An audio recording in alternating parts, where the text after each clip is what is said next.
Hi, everybody. Today's Thursday, July 24th, 2025, and our friend Martin Armstrong is back with us. Welcome back, Martin.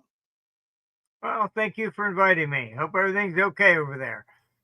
So sorry for being late. We were preparing the files to present to you. And Martin, I want to start with your latest piece on the war in Ukraine. You believe that NATO is in the process of escalation. They're going to send 250,000 troops to Ukraine.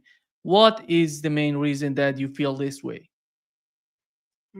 Ukraine's losing, um, and they have invested so much into this. I mean, the West started the war. Um, you had John McCain, etc., there at Maidan, overthrow your government, we're with you, and all this stuff. And then they installed um, an interim government, unelected, and that's the one that started the Civil War. Um, so, I mean, this has been all orchestrated from the beginning, and that's the whole problem. Um, and then you had the Minsk Agreement, um, which they pretended they wanted peace, but they didn't. And you had Merkel come out and said, well, we never intended to honor that. We were just building an army for Ukraine to attack Russia. That's basically it. Um, I mean, the solution for Ukraine was very simple, the same as Czechoslovakia. It split into Czech Republic and Slovakia. Yugoslavia, you got Croatia, Serbia. You know, that was the same solution for the Minsk Agreement. The Donbass are all Russians. Crimea, I don't think there's a Ukrainian there. 15% of the population are Tartars from the old Mongol invasion, Um, so, I mean, this is basically a territorial grab for what? You know, um, it's just for geopolitical nonsense again. It has nothing to do with people, human rights. They don't give a shit about people. They really don't. Um, so, what I've heard is they can't afford Ukraine just to fall. And NATO's uh, precedent is that they had sent in troops in Bosnia in 95, and then, as you know, they sent them into Kosovo in 99. They weren't NATO countries. Um, oh, it was humanitarian, they said. So they'll use the same excuse today. Oh, I care about human life, so let me kill a bunch of them. I mean, that's really what they do. So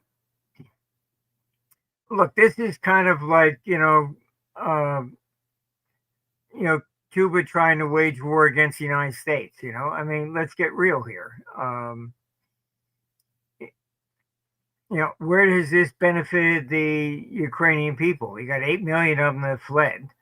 The death toll, real numbers, are closer to 1.5 million. Um, they're running out of people.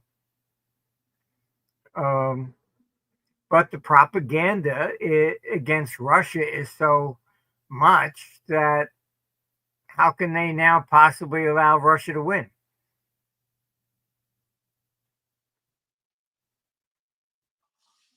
Do you think that the Trump administration or Donald Trump himself is somehow was convinced by Europeans or I don't know, or by the establishment in the United States to continue the conflict? It appears that way.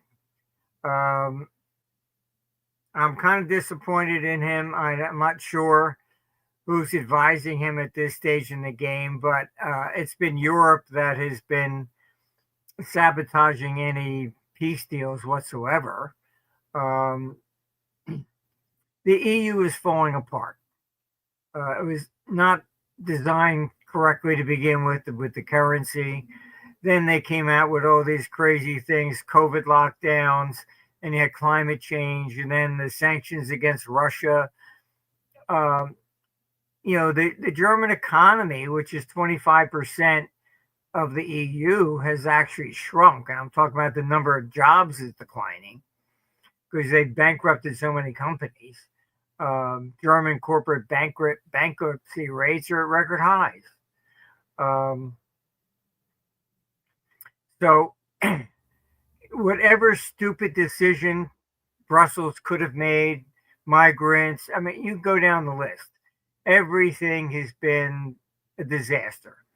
Um, and so either they, if they don't create war with Russia, eventually the people are going to pick up their pitchforks and go after the parliaments. Their pension funds are all in euros, and it's a complete disaster. I mean, I do interviews from Netherlands down to Palermo, and I just hear the same thing all the time. When will this fall? It's not a question of if anymore. It's like we can't take it anymore. Everybody's just pissed off at Brussels, and this is the problem whenever you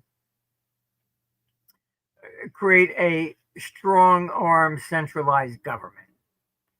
Um, if you really look at Russia, Lenin was kind of, although communist, he was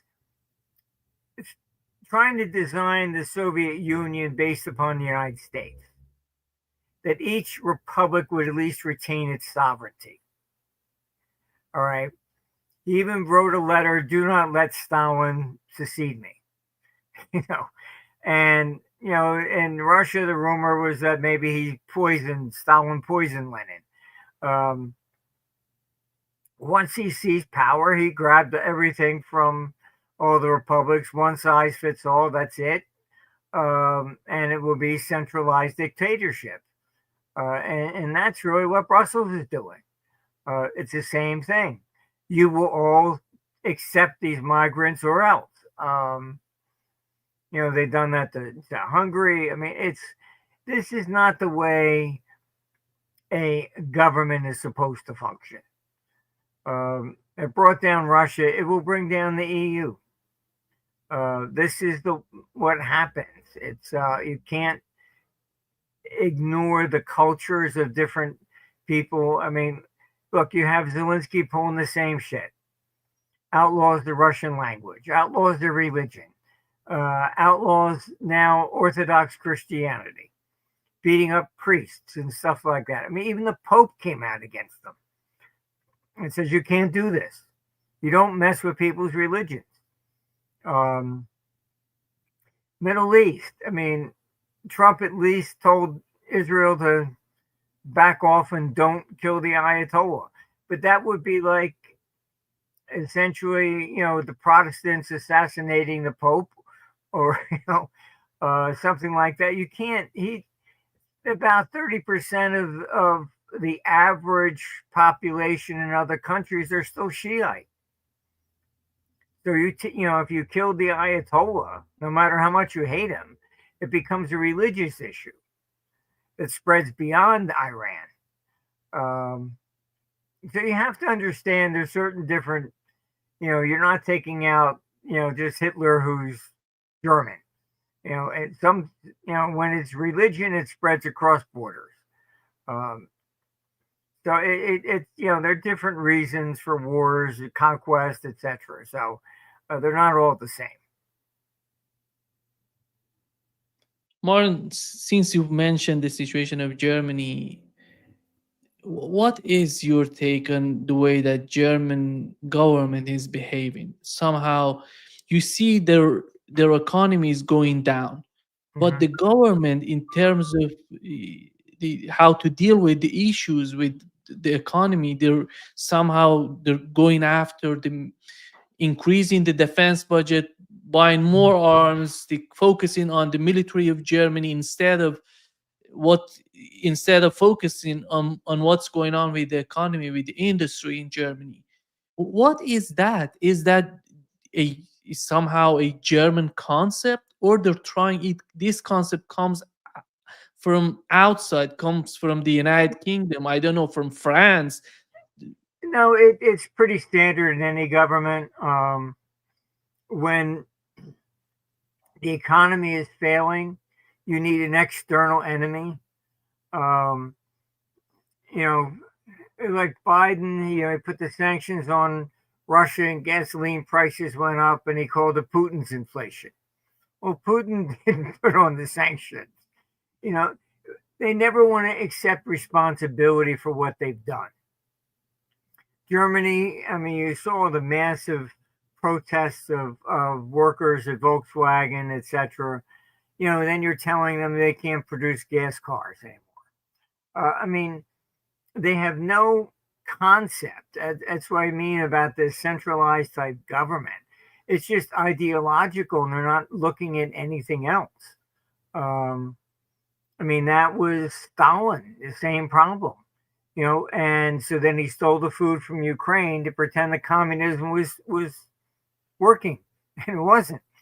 And that's what you have going on here in Germany. It's like they are pushing now, all of a sudden, forget austerity.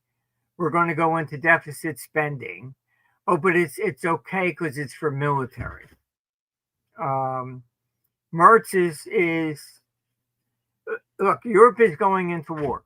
As simple as that. I've never seen, look, I've been dealing with governments for more than 40 years. And this isn't one person. Just look down the list. I mean, Stammer, Macron, Merz, now the former, head of Netherlands, is a real neocon, takes NATO. I mean, every one of them is a warmonger. There's nobody there that is interested in peace. I was speaking to 3 separate countries, and I asked, because Merz came out and says, oh, diplomacy's off the table. I asked, has anybody picked up the phone and called Putin? Just give me a name. Nobody could. Oh, but diplomacy's off the table. Why? You've never even tried. They don't want it. I had a friend that attended the Vienna Peace Conference a few months back. And when he left, he called and he says, oh my God, he says, this got nothing to do with peace. This is all about war. Drafting people, preparing. You have Macron. I've been told from France that they basically call him the Petit Napoleon. And the EU is collapsing. They know that. So they've convinced themselves if they can conquer Russia, which has 75 trillion in natural resources, which is twice the size of the United States, then Europe can rise again like the Roman Empire and rule the world. This is the deranged thinking of people in trouble. So what Germany is doing is not just German. I mean, this is throughout history. You see it all the time. A country gets in trouble, it must, point the finger at somebody outside. Do you feel that the same is happening to NATO? And how do you see the future of NATO when you see that Germany, for example, and the United Kingdom, one of the most, these are 2 important members of NATO. They're trying to have a military pact together. And what is the necessity of having a military pact? There is none, other than the fact that they want war. They blame Putin. Look, if I was Putin, there's no way I would sign a peace deal. The last time I did with the Minsk agreement, you had Merkel publicly say, it's one thing to do it privately. She publicly said, it was reported in the newspapers, oh, we never intended to honor that. So why would be objective? Why should Putin sign a peace deal with anybody after the last time you said you wouldn't honor it? What good is it? I couldn't believe that. I've studied history. I've never ever encountered any head of state that publicly admitted they lied like that. Never. That's basically making a fool out of Putin. He signed it. They were there on the stage. Okay.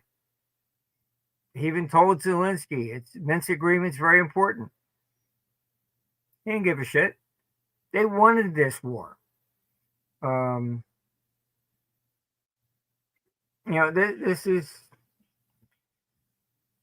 unfortunately, this is where it's going, but NATO should have been shut down when communism fell and the Warsaw Pact fell. There's no need for NATO. I've seen the internal memos. When you create a government agency of that nature, you can see with the Department of Education, United States, USAID, whatever. It doesn't matter what you do, but that agency will always fight tooth and nail to keep the money going. That's their salaries, their pensions, etc. So the memos I saw, they were afraid of all the money going to climate change. And they were basically saying, how do we remain relevant? Otherwise, it could be shut down. All right. So the only way they remain relevant is by constantly saying Putin wants to invade Europe. Look, that's the old, issue why they created NATO to begin with. But those were the days of Khrushchev. And the difference was that it was ideological. All right. Capitalism's evil and communism is the correct way. He actually believed that shit back then. Right. So that's what was behind with him saying, we will bury you. So then these neocons and NATO really, okay, fine. Well, we're going to spread democracy to the world, and capitalism. So it was an ideological battle per se. All right. And they still paint Putin with the same brush. But Russia's not communist anymore. I don't think the Russian people, or if you like them or you dislike them, they're not going back to communism. They don't want it. Same thing in China. Once the people got free, that's it. As they say, effectively, you can vote your way into communism, but you got to shoot your way out. Let me shut that one off. But I think it's, that's basically what you have to understand is that it's, shut this thing off here. There we go.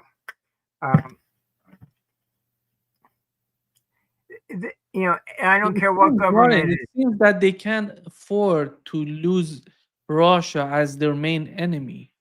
I don't know why is that. It seems that no other option is out there to be mentioned if Russia is not in the scene, if Russia is not considered. And if Russia's not the enemy, why you need NATO? Yeah.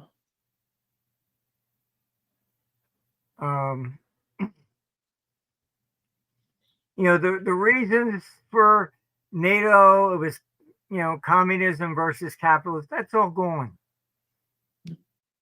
The Russians would, the reason Putin was so popular was because he was not an oligarch and he wasn't a communist. But, Yeltsin, the old hardliners had filed a motion for impeachment against Yeltsin. They were trying to take the country back to USSR. And that's why Yeltsin turned to Putin. and his last words were "protect Russia." And I mean, if he was a communist, you probably would have seen another revolution against them there. And the same thing in China. It's I mean, I had a friend that grew up in East Germany, and it was when the wall fell. His father went and got his Stasi file, and he found out all his friends that he thought were friends were ratting on him.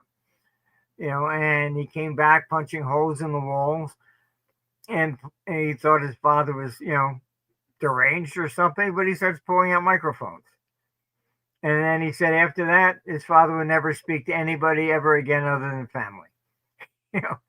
But this is the way Stalinism was. He was paranoid, and he was worried about the individual, what you thought, and kids were being taught that your parents were not your real parents, the state was.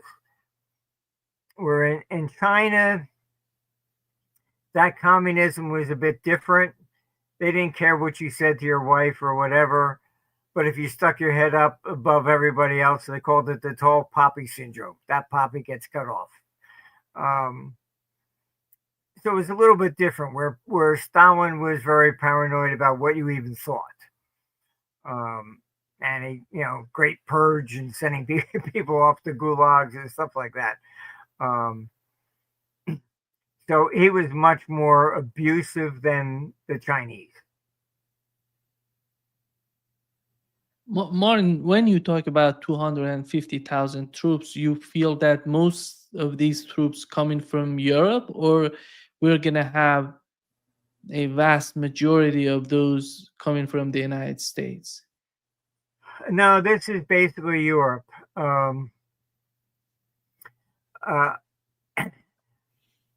What I can say is I did have a phone conversation with somebody who was at least close to Trump, maybe up to a couple months ago it was. And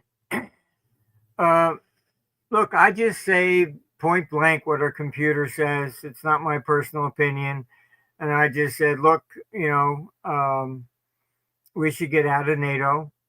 Otherwise, NATO will, it's on a war path, and they will create a false flag like they always do, to try and, invoke Article 5 and drag Americans in. I expected them to disagree. Instead, what I heard was, no, you're right. And I was like, really? Okay. So, I mean, so they know where what the computer basically lays it out, and then it hasn't been, it's very good with geopolitical stuff. It's, you can look at the videos of our 2011 conference. I stood up and I said the war cycle is turning up in 2014. That was the Ukrainian revolution. 13, I even said, look, the computer has, you can Google that. It's on blog. I said, computers saying Ukraine is the most important country to watch. That was the focal point. It's just always been this way. The computer's very good at picking out where these events are going to happen. You take the October 7th Hamas attack in Israel, all the defense stocks started rising about a week in advance. Somebody always knows. And the computer picks up the capital flows.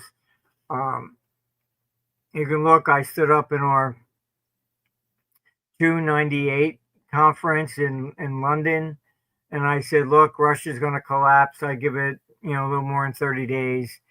I didn't realize at the time that London Financial Times was snuck in the back, and they put it on the front page. Armstrong says Russia's going to collapse. Of course it did. That was the long-term capital management crisis. And everyone, oh my God, they think it fell because I said so. Doesn't work that way. But I mean, the computer's been very, very good at that sort of stuff. It's we showed 100 billion going into Russia, but 150 billion coming out. It can't tell me you're doing it versus somebody else. Just looking at the flows. But and this is what's going on right now. The Biden administration was probably, when it comes down to it, maybe historians will call it the second worst in American history. Maybe the first was Obama's. But, not that Biden himself did something. He was just really a puppet. You had his administration taken over by these neocons. And I find it curious. You had Victoria Nuland, Anthony Blinken, and you had Garland. All three claimed that their families were from the Ukraine region. All three claimed that their families had been persecuted by Russians. How do three people with a personal family grudge against Russia rise to those top three positions? They finagled their way in. That's my opinion. But, then you had, you're asking about like Russia, and they're thinking they don't understand the world economy. They only look at their own objective. So you have Blinken is the one that got Swift to remove Russia from the system. Oh, I'm going to punish Russia. Okay, you just sent a red flag to everybody else. If I don't do what you demand, you're going to do that to me. He even threatened China. Okay, that's what created BRICS. It's not, dower, all this nonsense about dower, de-dollarization. That's all absolute, total fiction. All right, that's not the issue. The issue is geopolitical. So what has happened? All right, once they did that, and they threatened China that if you help Russia, we'll do the same to you. That creates BRICS. What else has it done? China knows that they've been threatening war with them over Taiwan, etc. So they've been dumping U.S. debt left and right. All right. Why? Because you never, ever, ever hold the debt of your adversary. Yeah, there's a chart with the red line at the top showing the collapse in the Russian holdings of U.S. treasuries. Yeah, China's. Yeah, China. The dark blue one at the top is Japan. But people have to understand what's going on in Japan. All right, that's not the Japanese government. All right, their JGBs are pathetic. Have the highest debt to GDP among any of the industrialized nations. And worse yet, it's all just self-funded because they can't sell it. So, we have many Japanese, customers or clients. And so what are they doing? If you'll see, holdings, when you're looking at Japan holdings of U.S. treasuries, that's the private corporations that are buying it, not the government. Okay, they use it as a hedge against their own government because their own bonds are in terrible shape. All right. So you have the holdings of China collapsing. All right.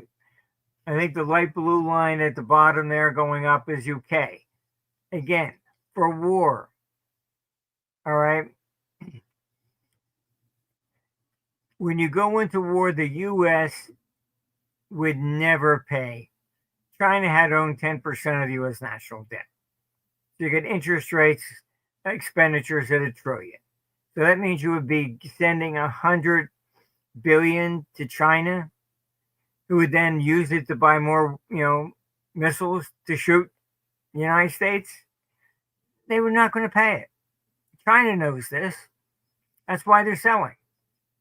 It's got nothing to do with they think the dollar is going up, down, and that's all bullshit. It's the same thing with gold. These people that analyze gold, they're buying so they're bullish. No, they're not traders. All right, gold is neutral. They can't buy euro debt, and they can't buy U.S. debt. Because you go to war with the U.S., NATO, you don't want to have any debt that belongs to them. So what's your option? Your option is basically sell off all the debt and buy gold. It's neutral. They don't care if it goes down. Don't look at them as a speculator like you. If it's going to go up to $100, I'll make a lot more money, an extra $100. That's bullshit. They don't do that. We advise a lot of central banks, and I'm telling you, they don't look at it that way. It's all geopolitical that makes these decisions. Martin, when it comes to the 50 days that Donald Trump put on Russia, to put on some sort of deadline for Russia to get somewhere, and they then try to somehow manipulate the rhetoric that could change and that could be more, that could be less. But after all, here is one of the graphs that you're showing in your piece. What does it mean, Martin? What are you trying to say? Basically, that is showing that that's the computer forecast really on Ukraine, and it's showing that it's going flatline. If you were in a hospital and they have a monitor on you and all of a sudden it goes flatline, you're dead. Ukraine doesn't have a prayer in hell of surviving. It really does not. This is all just, you're filling the pockets of all these corrupt Ukrainian politicians. The Panama Papers showed that, Ukraine is the most corrupt country in the world. They had the highest number of politicians with these hidden offshore accounts than any other country. They can't account for all the money that goes there. I mean, come on. Arms that even, Obama found out that they're sending all these arms over to Afghanistan, and they were being diverted and sold into the black market. They were ending up right in the streets of the United States. The corruption on this stuff is massive because there's no real accounting for any of this. We're going to give another $5 billion, $10 billion to Ukraine. Where'd it go? All right. Where's all this money? It's one giant black hole. That's it. It's not going to make them win. You can buy all the guns you want, but if you don't have somebody to pull the trigger, what good are they? So NATO is looking at doing this, and this is why I've been warning Washington, get the hell out of NATO. I would say Trump thinks that he can scare Putin. They'll put in a sledgehammer on sanctions. It's not going to work anyhow. All right. Let's get real. And you have Medvedev over there saying that they ought to start a nuclear war before the 50 days is up. There is no solution here. Trump thinks that he can force Putin to sign. Good luck. If I'm him, there's no way in hell I'm signing any kind of a peace deal with Europe or NATO. They're not going to honor it anyhow. So Unfortunately, I think this just means we're war. There's no other solution. Um, and Trump, I don't know where his head is, but at this stage in the game, he's been stabbed in the back every single time by Europe. I mean, when they killed Julius Caesar, they stabbed him 23 times. All right, how many states are there in the euro? Um, you know, you know, they're in trouble. Economically, they're in trouble. They only need this war because they're in trouble. Historically, you can look at it when everybody's fat and happy, you do not see war. You only see war when the economies start to go down.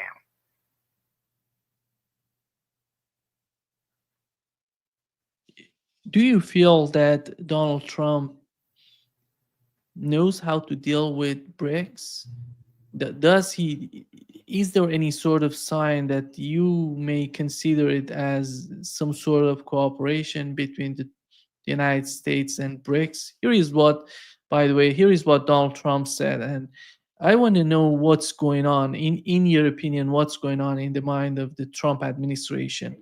Because somehow they're advocating that they want to do something to make dollar even more, make dollar stronger, more powerful, but the outcome is totally the opposite if we consider the value of dollar. Here is what he said. Well, Old BRICS, it's fading out fast, but BRICS is, they wanted to try and take over the dollar, the dominance of the dollar and the standard of the dollar. And I said, anybody that's in the BRICS consortium of nations, we're going to tariff you 10%. And they had a meeting the following day, and almost nobody showed up. They said, leave me alone. They didn't want to be tariffed there. So it's amazing. No, we're not going to let the dollar slide. If we have a smart president, you're never going to let the dollar slide. If you have a dummy, that could happen. Like the last one, he would, if you ever asked him about the dollar sliding, he would have no idea. But we can't let that ever happen again.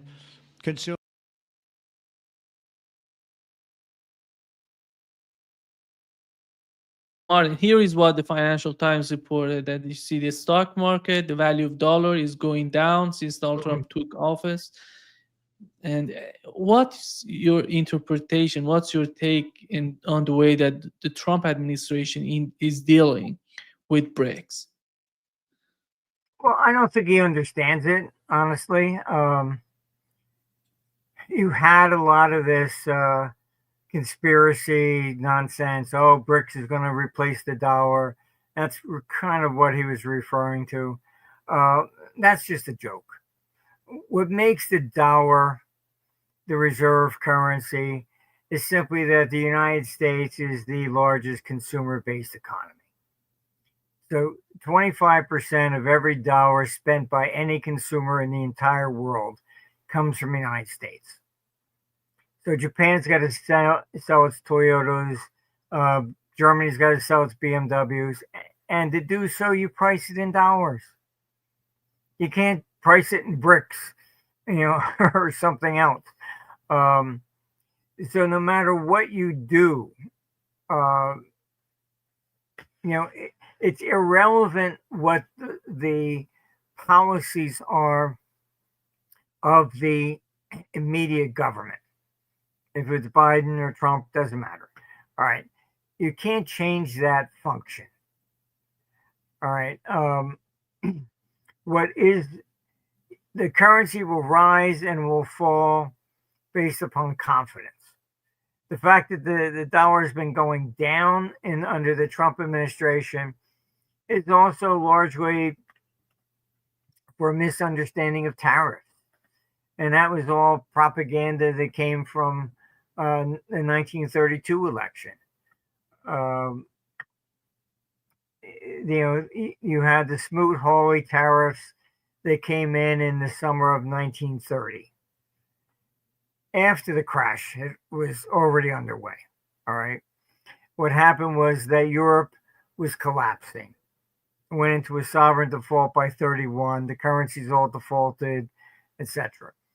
So what was happening is the European currencies were declining. dramatically. So they could sell agriculture to the United States cheaper than American farmer could produce it.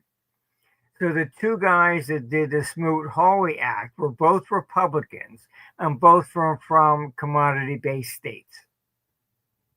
So in the 1932 election, and I don't know any serious economist who would argue with this, all right, the Democrats just stood up and said, oh, the depression's because of the tariffs. Total bullshit. But they did that because the two sponsors were Republicans. That's it. And it's like Russiagate or anything else, and so you have a lot of people, oh, the Great Depression was because of protectionism and the tariffs. Didn't cause it. Sorry. They want to talk about, read, the chapter from Herbert Hoover's memoirs. They're free online. 1931. I mean, World War II actually began in the financial markets. There was a proposal that Germany and Austria couldn't meet the reparation payments, and to allow their economies to merge. The French disagreed. They started shorting the Austrian bonds. Germany tried to support Austria.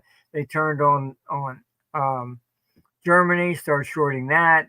The English came in and to support the German bonds. The French then turned and started shorting the British bonds. Everybody ended up defaulting.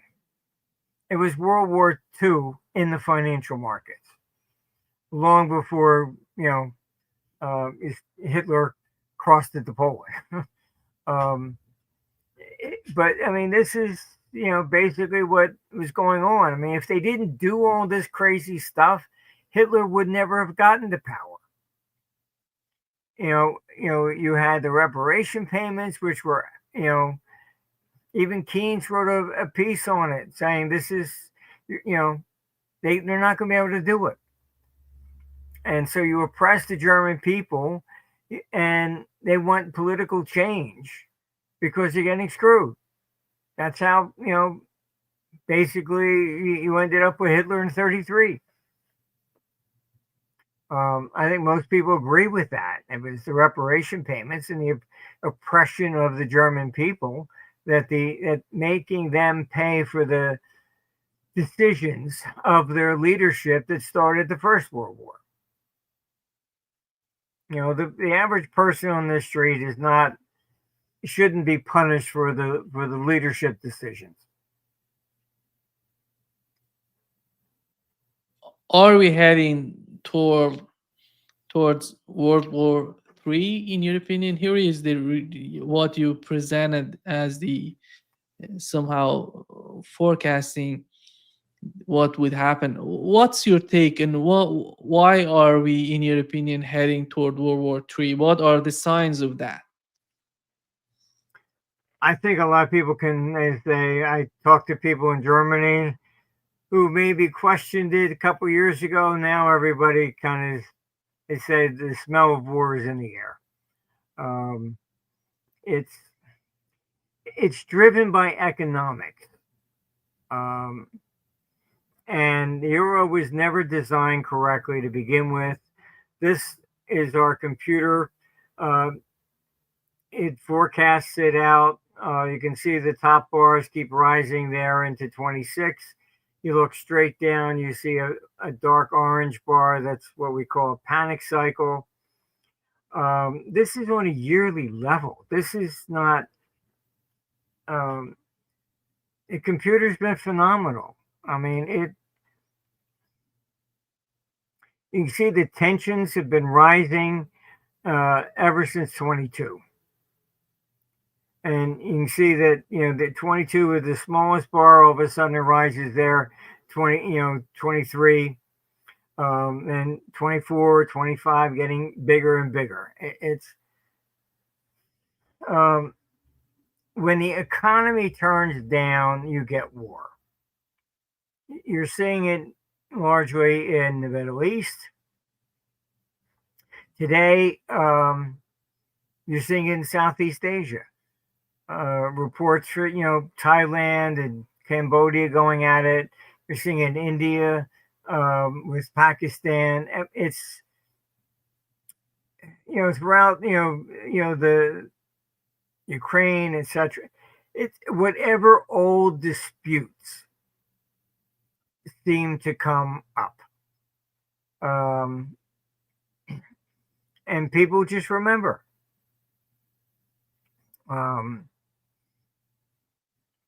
From actions that have taken place before.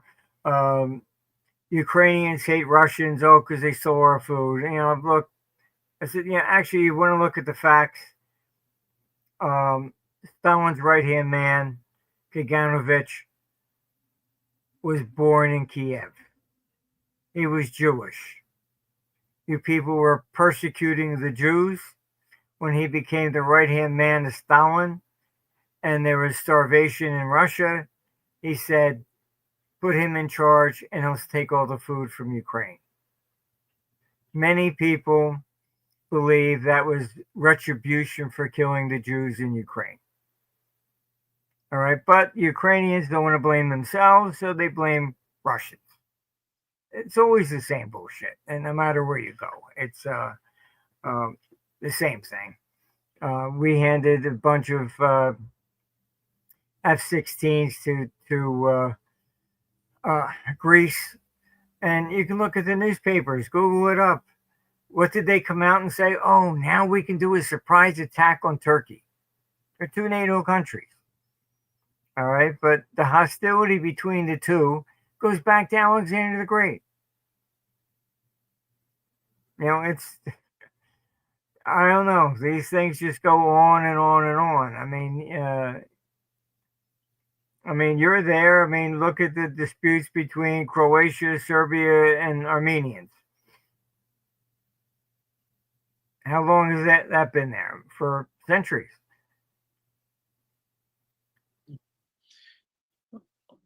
Martin, when you compare the two cases, the case of Ukraine and the case of the conflict in the Middle East, for the first time, we see that Iran and Israel are attacking each other directly. Mhm. Actually, what was so much somehow different, that the United States was negotiating, talking with Iran when the Israeli government has decided to attack Iran. And Donald Trump later on said he knew about it Yeah. since day one. How do you compare the two conflicts, and which one is, in your opinion, is the worst one when it comes to the escalation toward World War III? Well, probably Ukraine, because you're talking about threatening Russia. Look, you had Kalis, who is the former PM of Estonia. All right, she's now there at the top in Brussels in the EU. Just listen to her rhetoric. Russia's too big, needs to be broken up. Can you imagine if Russia said that about the EU or the United States? They were, oh, that's outrageous. But they, the hatred of Russia, her family. Look, I don't understand it, but they obviously have no. It just hatred's there. There's no solution to it. It's the same thing as Iran, and this is an ethnic religious difference. All right, we're not talking about Napoleon invading and, okay, you give me this territory, I'll give you that. That's conquest. All right, economic benefit, whatever. The French, they hate the English and Americans. When they formed the EU, the CIA had to threaten de Gaulle. They wanted Europe united against communism. he agreed to allow Germany in, not the British. Britain wasn't allowed to join the EU until de Gaulle died. The French are very resentful. When the euro was created, the French insisted nobody was allowed to issue any currency that celebrated their loss at Waterloo. All right, Belgium did. They issued a commemorative coin, but not for circulation, to get around that regulation. You can buy them on eBay. French, look, I was a keynote speaker at a BIS conference in Paris. So I sat at the head table with all the central banks. And the table started speaking English. Because Italian didn't know German, the German didn't know. I mean, the one single language everybody could communicate in was English. And the French host, he was absolutely livid. He said, "Oh, this is Paris. We should be speaking French." I've dealt with, the French a lot over the years. My conclusion is that they feel, some of these elites feel that had they won at Waterloo, the world would be speaking French instead of English. So they put an awful lot of emphasis on their language. Even in Canada, all the other provinces must have signs in English and French. But you go to Quebec, signs are only in French. It's just an arrogance. The English, you take the train through the channel, you get into England from Paris or Brussels, whatever. Where's the train stop? Waterloo Station. I mean, the two of them have been like, poking each other back and forth for a long time.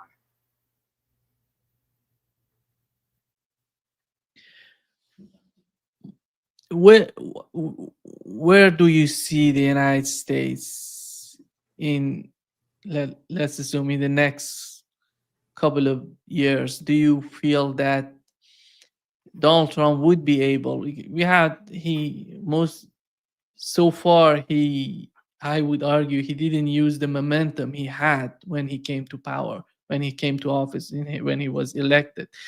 But is that momentum getting away from him? Is that getting away from the United States and the opportunity, or the moment, or the way that the supporters, MAGA, Make America Great Again, they wanted something else from the United States, from the administration. But the way that we are seeing the things are happening, it seems that we're getting to the same old framework as we saw with the Biden administration. Do you still see the changes, the difference between the two, or they're somehow getting to the point that we had the same situation that we had with the Biden administration? I have expressed my concerns about that to some people in Washington, and I was surprised that the response was, "Yes, we know." Trump ran on ending these endless wars, and here we are getting involved. I went to Mar-a-Lago for dinner when he was president the first time, back in March of 2020. And that's when he said he wanted to pull the troops out of Afghanistan because he was tired of writing letters to their families, "Your son died, forgotten country," which impressed me. And I spoke directly with even RFK. And he even asked me, "What would you do to end the war?"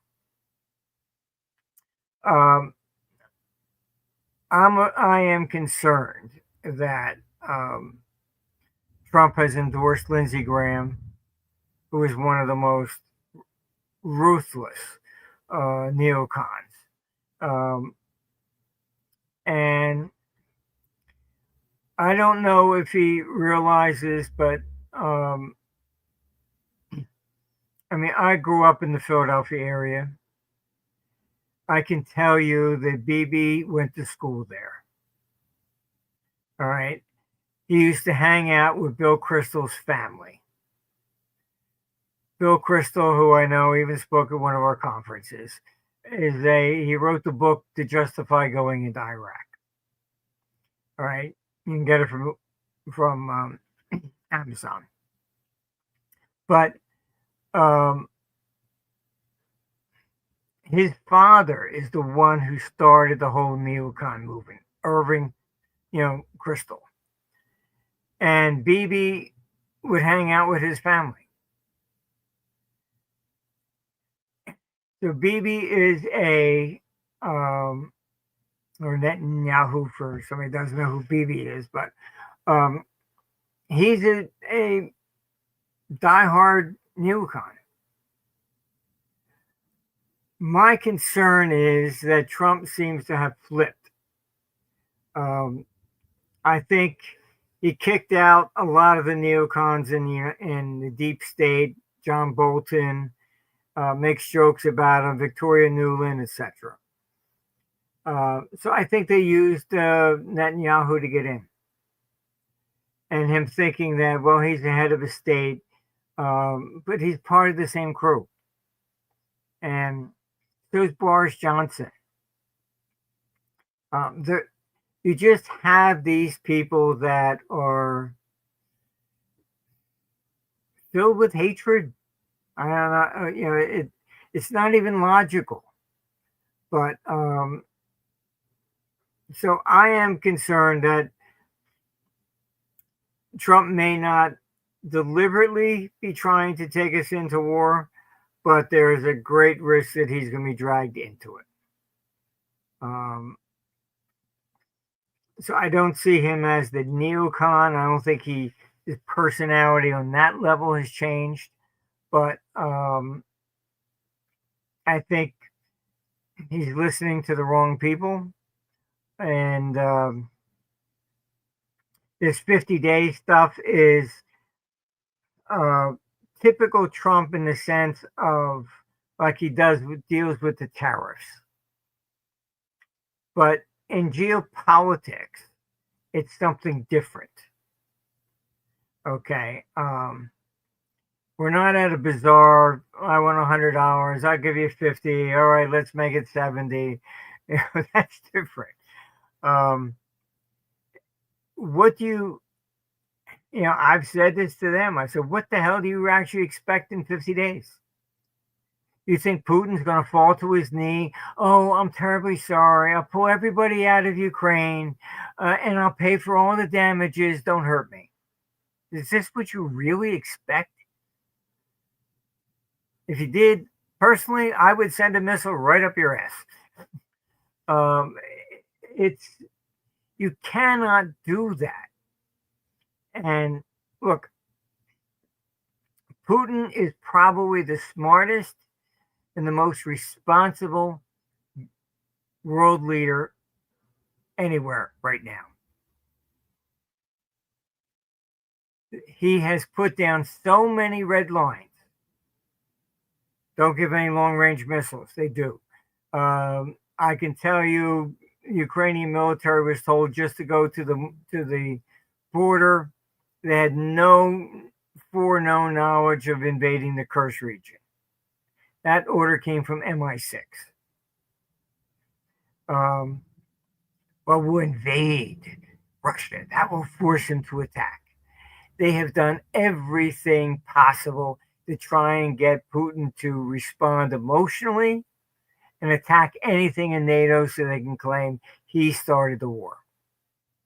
All right. History books are basically going to call all these guys, for what they really have done. But, they think that they can manipulate history as well. This is why Zelensky tried to assassinate Putin. Because he has not responded. All the bullshit, oh, he's evil, he's this. Let's get real. You remove Putin, you're going to get somebody like Medvedev. who will push the button emotionally. That's what they want. They want somebody there in charge who is a neocon like them and will, we're crossing the border. Really? That's it. I had enough. That's what they want. Putin has sat on his hands more than any leader has ever done. And so this 50-day thing, I don't see it working. They're going to probably put in with their sledgehammer sanctions. Go ahead. You're only going to destroy the world economy even more. We're going into a deep recession to 2028 globally. Europe will go into depression. This is not working out well for the benefit of anybody. Martin, to wrap up this session, when Lindsey Graham together with Blumenthal, they're talking about putting tariffs on Russian energy. They're talking about Brazil, China, and India. These are three giant and big countries with big economy. Population is considerable. How is that gonna? Do you feel that Donald Trump would do that? It's somehow unbelievable if he does that. By the way. Look, Lindsey Graham is a neocon. I've got tapes I put on our blog. He's sitting there with Zelensky saying, this is the best money we ever spent to kill Russians. If he said that about blacks or Muslims, that would be a hate crime. All right? In most countries, he'd be in jail. Why is it okay to say that about Russians? He's just, I don't know. Look, I met John McCain and shook hands. I felt like after that, I needed to take a shower. I don't, like I said, Bill Kristol even spoke at one of our conferences. I had arguments with him back in the 90s. And he was saying, if we remove Saddam Hussein, Assad out of Syria, and Gaddafi will bring peace to the Middle East. I said, you're out of your mind. First of all, we drew these borders when we carved up the Ottoman Empire. All right? They don't see themselves as all Syrian.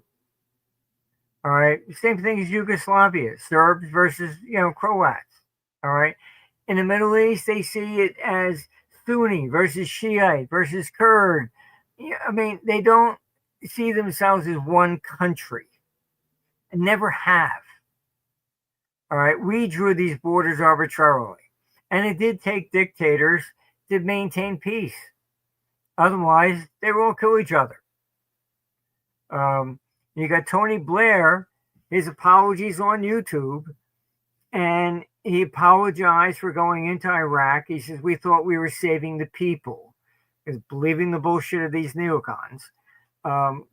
We were saving the people from a tyrant like, Saddam. We didn't realize we were subjecting them to more sectarian violence. And ISIS chopping off people's heads and stuff. I mean, this is what you get. But they're very, I don't think they're intelligent at all. All they see is their one single objective. And like you say, Russia is their enemy. Okay. So you kill Russia. What next? You cannot sleep at night without hating somebody. And China is selling off the debt because China knows. They're not stupid. They will back Russia. I hate to tell you, but Europe is going to lose. Why? Because China realizes this is not a war with Ukraine. That's all bullshit. Come on. This is NATO. This is Russia versus NATO.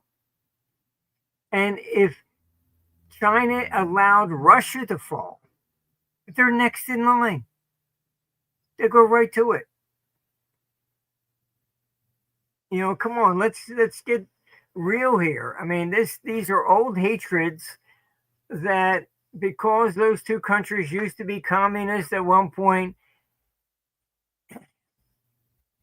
talking to some of these people, I think honestly they grew up hating Russia, Khrushchev, communism. You have McCarthy era, Red Scares, and all this bullshit. But when communism fell all by itself, because it's an inefficient system, I think they just got mad that they didn't get to shoot anybody. Martin, looking at China, who's providing China with energy? Russia and Iran. Both countries were Yeah. attacked.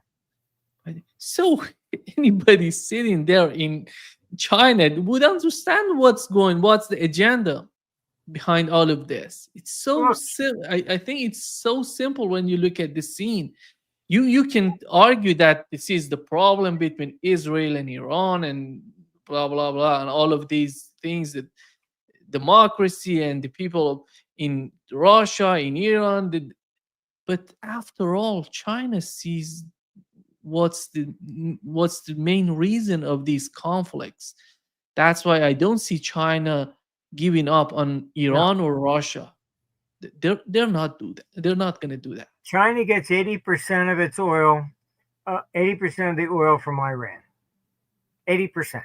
They built a railroad, okay, from China to Iran to move basically the energy. I warned them in Washington. I said, you take out that, if I'm China, I'm coming in. You're now messing with the economic outlook of China. Look, I don't think these people see the world connected. They just see their own individual, I got to get Russians. And then what? It's like they went into Iraq. We got to remove Saddam. Do they ever even consider, okay, you take him out, what will come after that? Same with Gaddafi, Assad, we have to get him. Okay, what happens you take him out? They never planned for that, ever. That's what I mean. They're very myopic. They look at their single objective and don't say, gee, if we took that out, what would happen? They don't look at it.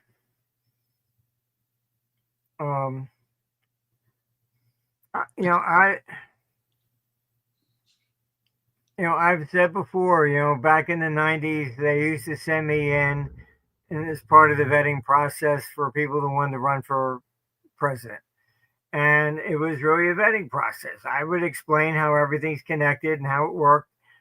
I get back and they go, what do you think? Do you think he can handle it? There used to be something, more substantial. And then ever since 1999, it's just been crazy. I mean, now everybody's talking about, Obama was really doing the. I was in Palm Beach. All right. I'm at the airport. I'm ready to fly home. Obama flies in. He was president then on US 1. Trump has his own private airport right next to it, connected. Obama insists you go park in Trump's spot. Trump then lands. All right. Trump is going, what the hell is going on here? This is my private property. I can't even park my plane. All right. He's moving closer. Secret Service comes out. I mean, I can't even, I'm just telling you the truth. It was like, what am we? We're looking at a bunch of grade school. And they're out there telling Trump at the time, you move 1 inch more and we're going to open fire. I'm like, what the hell? And Obama is there just to play golf. Yeah, I lost so much respect for Obama after watching. I mean, I'm not making this up. I was there. It was like, what the hell is going on? It was crazy. I mean, and now you see it, you know. He And today weaponized. is happening as well. We're seeing what's going on with the two cases, the Epstein and the Russia gate, the same sort of file. It's just it's crazy. The whole thing is just there's a lot more to all this shit than people realize. Thank you so much, Martin, for being with us today. Great pleasure as always. Well, take care over there. See you again soon. See you soon. Bye bye. Bye.